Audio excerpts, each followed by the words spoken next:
Mkuu wa wilaya ya Misungwi, leo umetokea kama binti wa miaka 18 hivi. Nini siri labda? Au ndo umalikia wa nguvu?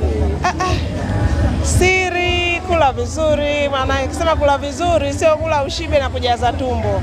Tunakula kufuata utaratibu wa afya bora. Kwa hivyo tunahamasisha, kwanza niwahamasishe wananchi kwa ujumla, sio tu Malkia, tuzingatie ulaji ulio bora. Mimi ni mfuasi wa Janabi, kwa maana nafuata zile kanuni, kipi kiingie katika kinywa changu na kwa nini kiingie kwenye kinywa changu.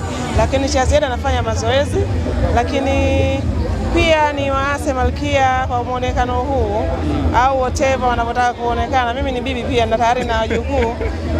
Ni kuwa na furaha, kukataa stress, kukubali majukumu. Kama ni mtu wa majukumu, penda kazi yako, ifanye kazi yako.